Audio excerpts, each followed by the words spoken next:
우리 옆에 있는 분들과 인사하겠습니다. 잘 오셨습니다. 네, 우리 앞뒤에 있는 분들과도 인사합니다. 잘 오셨습니다.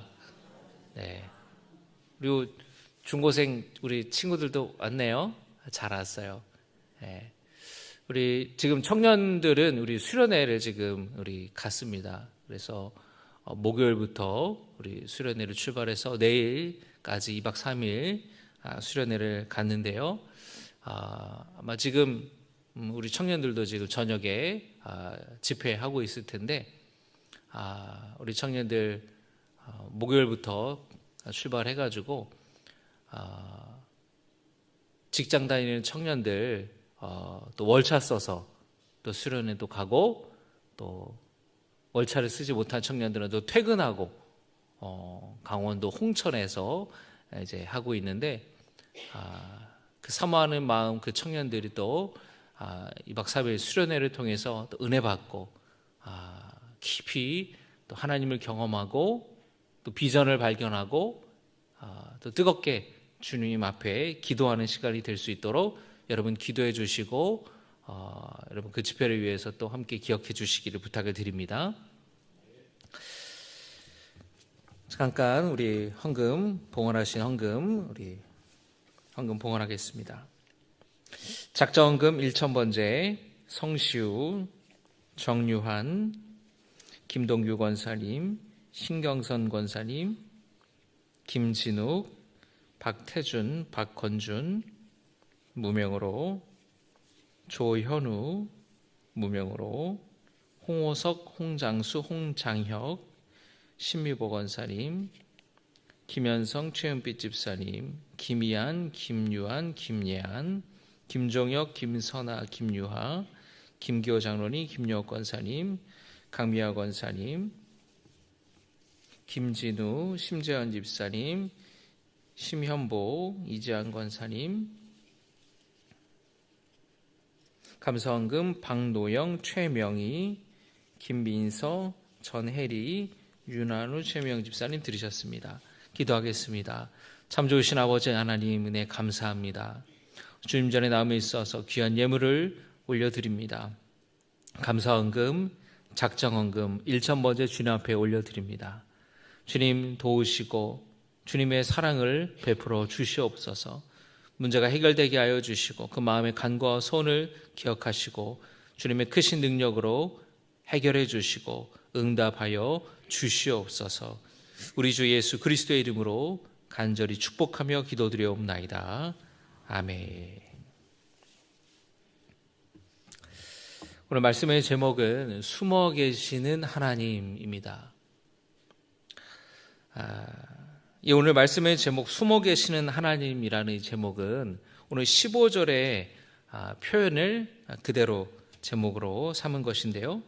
우리 15절의 말씀을 우리 같이 한번 읽어볼까요? 시작.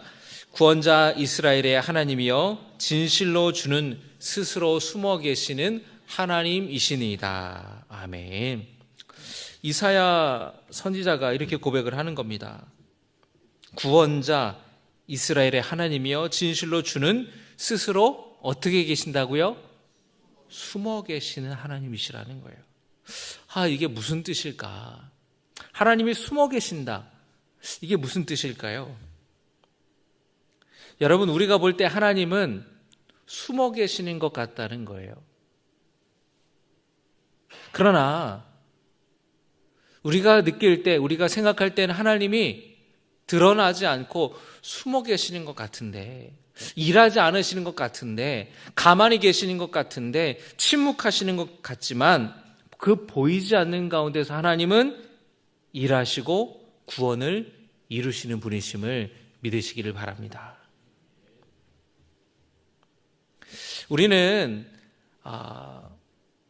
뭔가 하나님의 응답이나 하나님께서 뭔가 우리를 도와주실 때에 눈에 보이는 어떤 현상, 뭔가 극적인 것, 뭔가 대단히 신비롭고 불가사의한 기적으로 하나님이 역사하실 것을 우리는 기대하는 그런 마음들이 있고요. 또 뭔가 하나님께서 내게 말씀하실 때에 주님의 음성을 우리가 들을 때에 마치 하나님께서 육성으로 바로 옆에서 말씀하시는 것처럼 생생하게 어마어마한 이 사운드가 울리는 것처럼 그렇게 생각할 때도 있습니다. 그런데 오히려 그렇지 않을 때가 훨씬 더 많아요. 저도 옛날에는 어렸을 때 성경을 보는데 사무엘이 성전에서 잠을 자다가 하나님의 음성을 듣지 않습니까? 사무엘아, 사무엘아. 사무엘이 자다가 깼어요. 엘리 제사장이 자기를 부르는 줄 알고 제사장에게 찾아가죠. 그런 걸 보면서 하나님이 이렇게 육성으로 말씀하시는 것처럼 그렇게 하나님께서 말씀하시는가 보다. 그래서 그런 생각을 하고 이렇게 살아가다 보니 왜 하나님은 나에게 말씀하시지 않을까? 왜 하나님은 나는 왜 하나님이 주님의 음성을 들을 수 없을까? 그런 고민이 좀 있었습니다. 그런데 하나님께서는 그렇게 환상을 보여주시고 생생한 육성으로 말씀하시는 것처럼 우리에게 나타나시고 말씀하시기도 하겠지만, 그러나 하나님께서는 우리 마음과 생각 가운데서 주님이 말씀하시는 경우가 훨씬 더 많다는 거예요. 계속 같은 마음을 주시는 거예요. 그 마음 가운데 역사하시고 마음 가운데에 주님의 음성을 우리는 들을 수가 있습니다. 또 하나님께서는 주변에 어떤 환경과 어떤 사람을 통해서 주님의 뜻을 알려주시고 일하시기도 한다라는 거예요. 여러분, 지금 유다 백성들은 바벨론의 침략을 받아서 바벨론 포로로 끌려갔습니다. 나라를 잃었고 주권을 빼앗겼어요. 백성들은 절망했고 하나님께 버림받은 것처럼 느꼈습니다. 그런데 하나님께서는, 그 숨어 계시는 것 같은 하나님께서는 페르시아의 고레스 왕을 택하셔서 이스라엘의 회복을 계획하고 계셨다라는 것이에요. 고레스 왕은 페르시아의 임금이었지만 하나님은 그를 택하셔서 이스라엘을 회복하는 도구로 사용하셨다라는 것입니다. 마치 바벨론을 택하셔서 이스라엘을 심판하시는 도구로 사용하셨던 것처럼 페르시아를 하나님은 택하셔서 회복의 도구로 사용하시는 거예요. 실제로 페르시아가 바벨론을 정복한 이후에 페르시아는 바벨론과 다른 정책을 취했습니다. 그것은 뭐냐면 식민지 백성들을 모두 자기 나라로 돌아가도 좋다는 명령을 내린 거예요. 자기 나라로 돌아갈 것을 허락한 겁니다. 가고 싶은 사람은 가도 좋다. 여러분, 하나님의 뜻과 계획은 우리의 생각을 뛰어넘는 거예요. 어쩌면 유다 백성들은 굉장한 영웅, 전쟁 지도자가, 전쟁 영웅이 나타나서 반란을 일으키고 바벨론을 무너뜨리고 군사적으로 정치적으로 독립을 하고 주권을 회복할 것을 꿈꿨을지도 몰라요. 하나님이 그렇게 역사하시겠지라고 자기네들이 그렇게 생각했을지도 모르지만 하나님의 뜻과 계획은 다른 곳에 있었다라는 거예요. 여러분, 우리는 그분의 일하심을 알 수 없지만 숨어 계신 하나님께서는 분명히 그리고 여전히 일하고 계심을 믿으시기 바랍니다. 그래서 우리는 이 숨어 계시는 하나님, 숨어 계시는 것처럼 느껴지지만 분명히 주님이 일하고 계심을 믿는, 그 일하고 계심을 신뢰하는 것을, 그 믿음을 우리는 가져야 될 줄로 믿습니다. 하나님은 숨어 계시는 것처럼 느껴져요. 그러나 실상은 하나님은 우리의 삶의 모든 영역에서 일하고 계시는 거예요. 때로 하나님은 우리가 생각하지도 못했던 사람을 통해서 우리의 삶을 이끌어 가시기도 해요. 여러분, 그런 경험 해보신 적 있으신가요? 어떻게 내가 말하지도 않았는데 내 형편과 상황을 알고 기가 막힌 상황에 나를 도와주는 거예요. 그래서 해결될 거라고 생각하지 못했던 문제가 해결되는 거예요. 그런 경험이 혹시 있으신가요? 또는 내가 전혀 예상하지 못했던 어떤 형편이, 어떤 환경이 달라져서 막혀있던 것이 풀려지고 문제가 해결되는 것을 우리는 경험하기도 합니다. 혹시 여러분 그런 경험 있으신가요?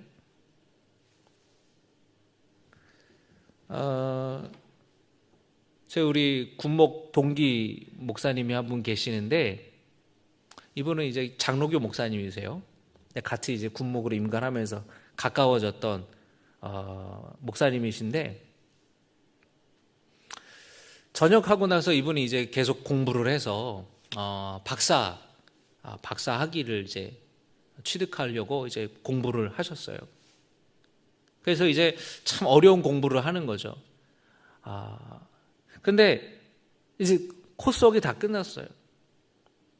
그리고 이제 논문만 쓰면 되는데, 논문 쓰는 게 너무너무 힘들고 어렵다 보니까, 공부하는 게 너무나 어렵다 보니까 이 목사님이 그만두려고 했던 거예요. 그런데 여러분, 박사 학위를 이제 논문까지 다 통과돼야, 그래서 박사 학위를 취득해야 신학교에서 교수가 되든 강의든 하든 뭐든 할 거 아니에요. 이거 하다 말면 이거는 어떻게 이게 뭐 다른데 이게 방법이 없잖아요. 근데 이 목사님이 그만둔다는 거예요.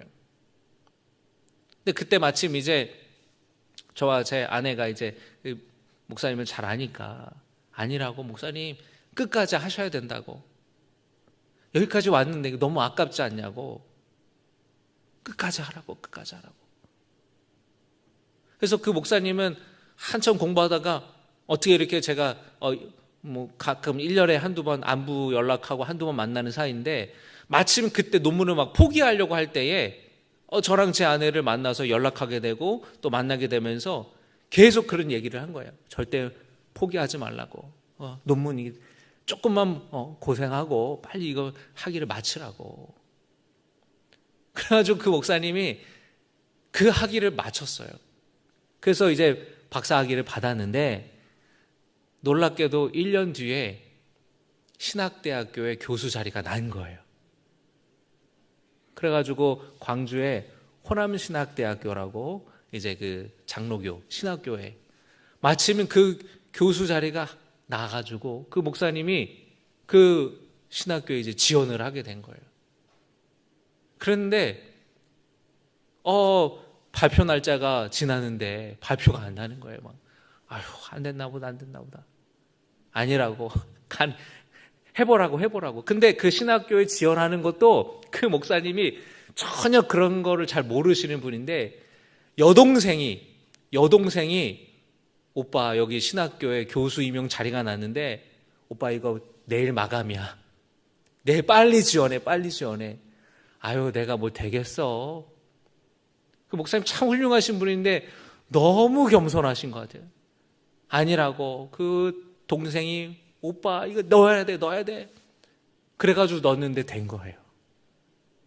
그래서 거보라고, 내가 박사학위 끝까지 해야 된다고, 우리 집사람이 목사님 끝까지 하셔야 된다고, 그렇게 해가지고 박사학위를 받고, 또 어떻게 여동생이 오빠 일자리를 알아보려고 뭐 그런 것도 아니었는데 그렇게 딱 임용 자리가 났는데, 그게 이제 며칠 마감 전에 아주 급하게 서류를 준비해서 넣었는데 그게 된 거예요. 그렇구나. 하나님이 일하시는 거는 참 놀랍구나. 그렇게 되는 거예요. 그래서 내 생각은 다른데 하나님이 내가 생각하지 못하는 방법으로 놀라운 일들을 준비하고 계시고 계획하고 계시고 이끌어 가신다라는 거예요. 여러분, 우리 하나님은 바로 그런 하나님이시라는 거예요. 그래서 지금 형편이 어렵고 지금 힘들고 지금 상황이 좋지 못할지라도 숨어 계시는 하나님께서 사람을 통하여서 또 환경과 조건을 통해서 일하고 계시고, 그리고 그 하나님은 여러분이 잘 되기를 원하시고 여러분을 돌보시고 여러분을 형통케 복 주시는 하나님이시라는 것을 믿으시기를 주님의 이름으로 축복합니다. 근데 저도 그 목사님에게 신세진 적이 있어요.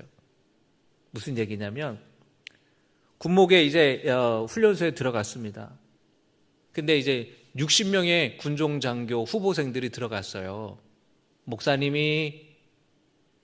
목사님들도 들어가고 신부님들도 들어가고 스님들, 남자 법사님이라 그래요. 스님들도 같이 훈련을 받는 거예요. 나이가 다 많죠. 목사님들 중에서 다 27 이상이고 신부님들은 30살이고 이미 군대를 갔다 왔어요. 두 번째 군대를 가는 거예요. 얼마나 힘들겠어요. 예비군도 다 끝났는데 또 군대를 가서 훈련을 하라고 하니 스님들도 오고 막 그런데 합니다. 근데 이제 훈련을 하다 보면 훈련이 너무 힘든 거예요. 막 열심히 하고 싶은데 너무 힘들어요.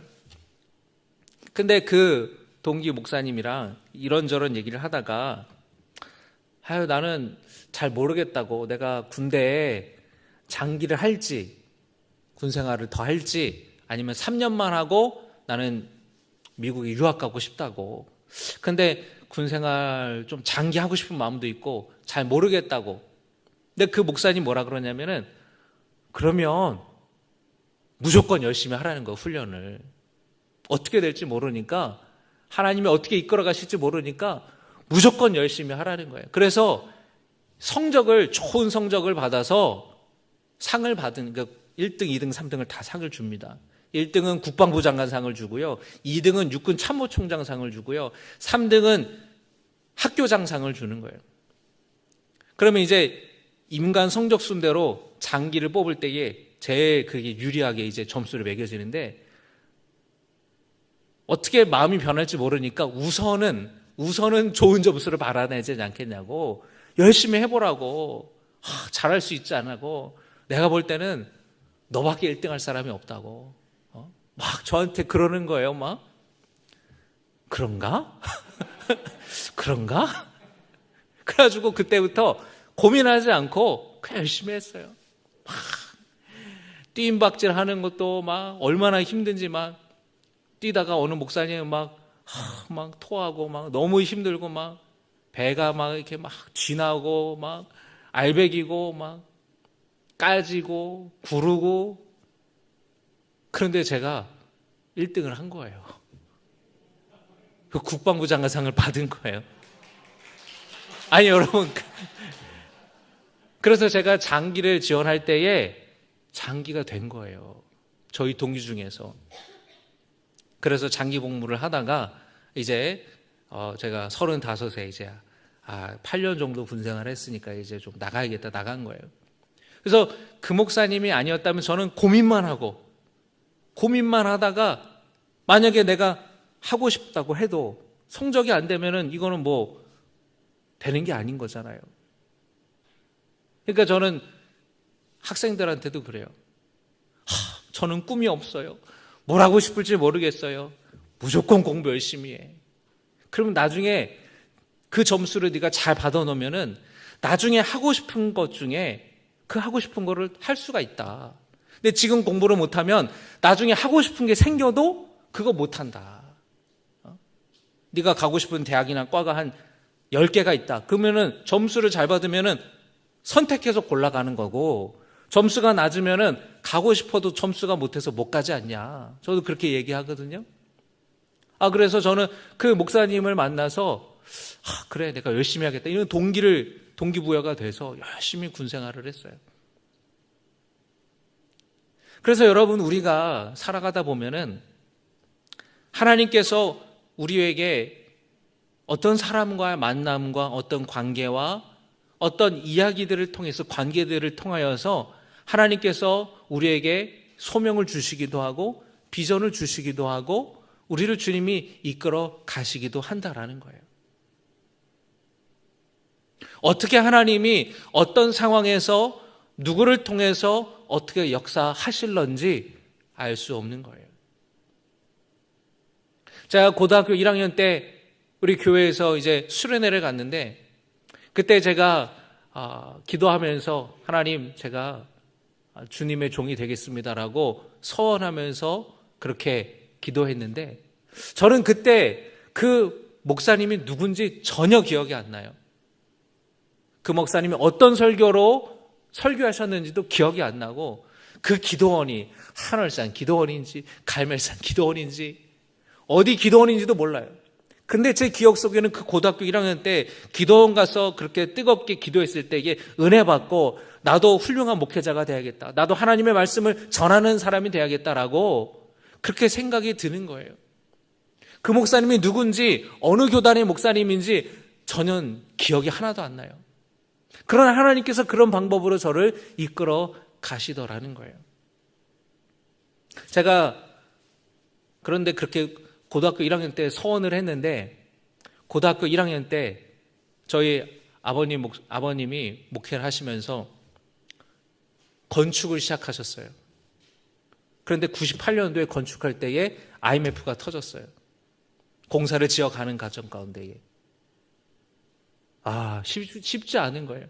그래서 제가 고1 때 은혜 받고 내가 목사가 되겠다 그렇게 했는데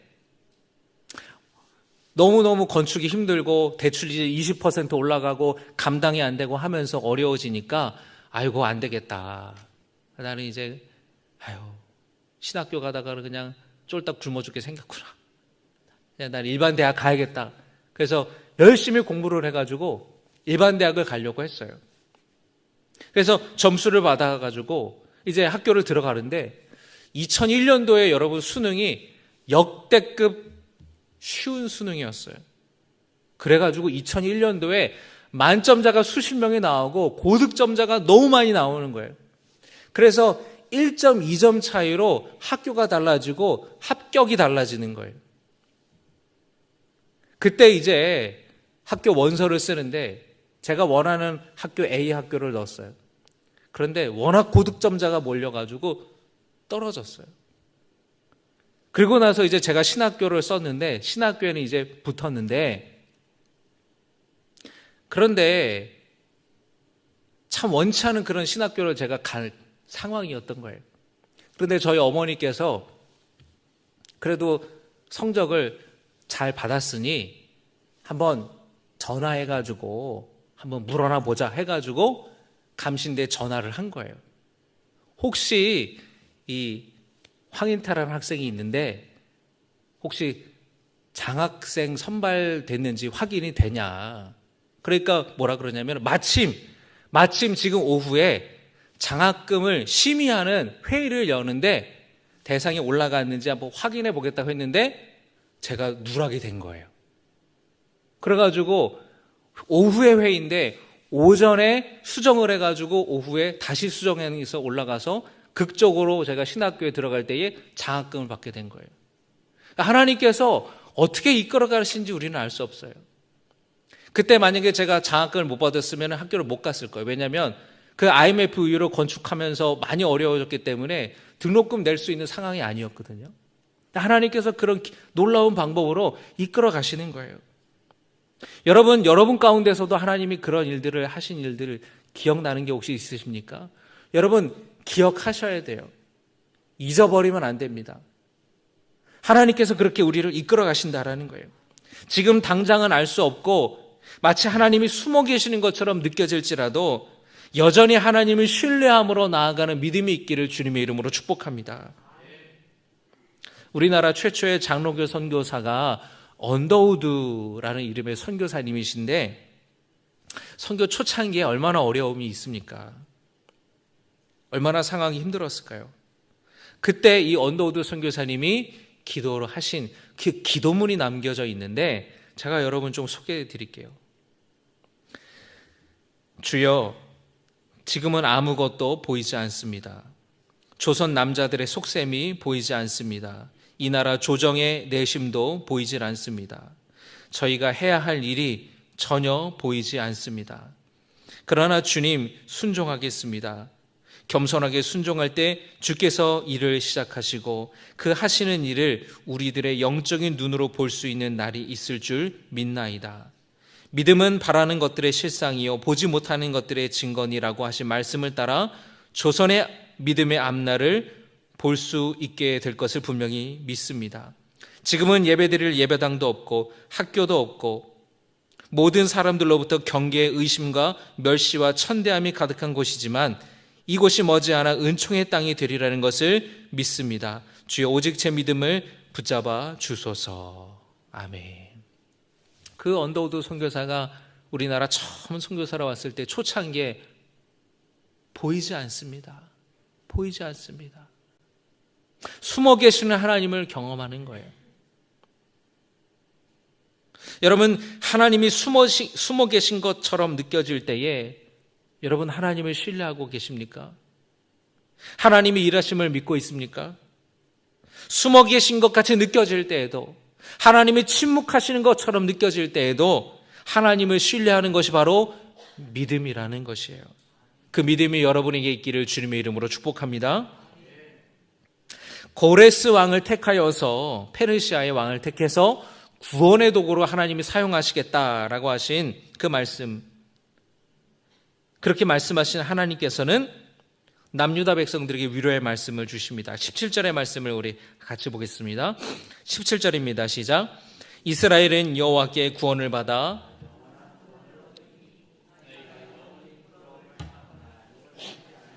아멘. 영원한 구원을 얻으리니 너희가 영원히 부끄러움을 당하거나 욕을 받지 아니하리로다. 바벨론 포로로 끌려갈 것이지만 수치를 당하지 않을 것이다. 하나님이 안전하게 지켜주실 것이라고 약속하시는 거예요. 여러분의 형편이나 상황과 조건이 좋지 않을지라도 하나님이 여러분을 돌보시고 계심을 믿으시기 바랍니다. 어려움이 있을지라도 여러분 변치 않는 믿음으로 더 하나님을 예배하고 찬양할 수 있는 성도 되시길 바랍니다. 바벨론 포로로 끌려갔던 이스라엘 백성들이 다 여러 지역으로 흩어졌어요. 그 중에 한 곳이 그발강이라는 그 강가 주변이었습니다. 유다 백성들이 그발 강가로 모여들어서 하나님을 예배했어요. 예루살렘 성전이 이스라엘 백성들의 신앙의 중심지였는데 예루살렘 성전이 무너지고 파괴됐잖아요. 그러니까 예배할 곳이 없는 거예요. 그 상황에서 이스라엘 백성들은 그발 강가에 모였습니다. 그곳에서 하나님을 찬양했고, 그곳에서 하나님을 예배했고, 그곳에서 하나님께 기도를 드렸어요. 바로 그 예배하는 곳에서 하나님은 만나주시고, 하나님은 위로해 주시고 역사하시는 거예요. 여러분, 에스겔 선지자가 어디서 하나님을 경험했냐면 바로 그발 강가에서 하나님을 경험했어요. 에스겔 선지자가 하나님을 예배할 때에 하나님께서 에스겔에게 나타나셨어요. 에스겔에게 환상을 보여주십니다. 여러분 기억나는 유명한 환상이 뭡니까? 마른 뼈가 살아나는 환상. 여러분 이스라엘 백성들이 회복되는 그 비전을 하나님이 주신 거예요. 하나님의 음성을 듣고 하나님의 환상을 듣고 하나님의 임재를 경험했던 곳이 바로 그발 강가입니다. 바로 그발 강가, 하나님을 예배하기 위해 모인 곳. 여러분 바로 이곳이 여러분의 우리들의 그발 강가가 되기를 주님의 이름으로 축복합니다. 이곳에 우리가 하나님을 예배하고 하나님의 말씀을 듣고 하나님을 향해 기도할 때에 하나님이 여러분 가운데에 비전을 주시고 하나님이 환상을 주시고 하나님이 여러분 가운데에 말씀하시고 하나님이 여러분 가운데 기도에 응답을 하시는 놀라운 기적이 하나님의 큰 일을 경험할 수 있는 시간 되기를 주님의 이름으로 축복합니다. 여전히 우리의 현실의 문제가 어렵게 느껴지지만 하나님을 더 예배할 때에 하나님을 더 찬양할 때에 믿음으로 그 숨어 계시는 하나님 앞에 간구할 때에 하나님은 우리를 도우시고 우리에게 역사하실 줄로 믿습니다. 여러분 보이는 상황에 무너지지 말고 보이지 않는 하나님을 예배하고 주님을 따르는 성도 되시기를 바랍니다. 그럴 때 하나님이 우리가 알지 못하는 일들을 놀라운 일들, 크고 놀라운 일들, 새 일을 행하신다고 말씀하셨어요. 여러분 20절의 말씀을 보겠습니다. 열방 중에서 피난한 자들아 너희는 모여오라 함께 가까이 나아오라 나무 우상을 가지고 다니며 구원하지 못하는 신에게 기도하는 자들은 무지한 자들이니라. 하나님께서는 우상을 버리고 하나님께 나아오라고 말씀하시는데 열방 중에 피난한 자들, 다른 이방 민족들에게 주님이 말씀하시는 거예요. 22절에도 말씀 같이 보겠습니다. 땅의 모든 끝이여 내게로 돌이켜 구원을 받으라. 나는 하나님이라 다른 이가 없느니라. 땅의 모든 끝, 땅 끝에 모든 백성이 구원받기를 하나님이 원하신다라는 거예요. 여러분 하나님께서 바벨론 포로로 끌려왔던 유다 백성들을 돌려보낼 것이라고, 회복시켜 주실 것이라고 약속하셨잖아요. 그런데 이 사건은 유다 백성들에게 소망과 회복의 말씀일 뿐만 아니라 이 사건을 통하여서 하나님을 알지 못하는 사람들에게 하나님을 알게 하고 또 하나님을 믿음으로 말미암아 구원받게 하고자 하는 하나님의 계획과 뜻이 있다라는 거예요. 다시 말하면 여러분, 우리의 삶에 어떻게 적용할 수 있냐면, 여러분이 설령 어려움에 처했을지라도 하나님이 여러분을 도와주시고 여러분이 기도를 응답해 주셔서 여러분의 인생이 역전될 때에, 회복될 때에 그 사건이 나에게도 복이 되지만 예수 믿지 않는 다른 사람들에게도 놀라운 하나님의 사건을 경험하게 되고 보게 되는 일이 된다라는 것이에요. 할렐루야. 여러분, 올 한 해에 여러분의 정말 간증할 수 있는, 내가 하나님께 이런 놀라운 복을 받았다고, 놀라운 하나님의 역사를 내가 경험했다고 다른 사람들에게 말할 수 있는 여러분 되시기를 주님의 이름으로 축복합니다. 그래서 다음 주에 우리가 설을 맞이하잖아요. 여러분이 부모, 형제, 친지들을 만날 때에 예수 믿지 않는 사람들이랑 여러분 설날에 괜히 논쟁해서 싸우지 말고 하나님이 내 기도를 응답해 주셔서 내 삶을 변화시켜 주시고 내 건강을 회복시켜 주시고 내 문제를 해결해 주셨다라는 것을 이야기를 하시는 거예요. 그러면 형제들 중에서 이럴 수도 있겠죠. 에이, 우연이겠지. 에이, 운이 참 좋았네. 하나님을 모르는 사람들은 그렇게 말할 수도 있겠죠. 그러면 어떻게 여러분 얘기하시냐면, 하나님은 숨어 계시다고. 그러나 믿음의 눈으로 볼 때에 그 하나님은, 우리는 하나님이 일하고 계시고 역사하시는 것을 우리는 믿는다고. 숨어 계시는 것 같이 보이지만 하나님이 그 사람을 통해서 나를 도와주신 거라고. 그 상황이 달라지는 것을 통해서 나를 도와주신 거라고. 그렇게 하나님의 숨어 계시는 것 같이 보이지만 큰 능력을 행하시는 하나님을 절할 수 있는 여러분 되시기를 주님의 이름으로 축복합니다. 이 시간 우리가 주신 말씀을 기억하며 함께 찬양하기를 원합니다.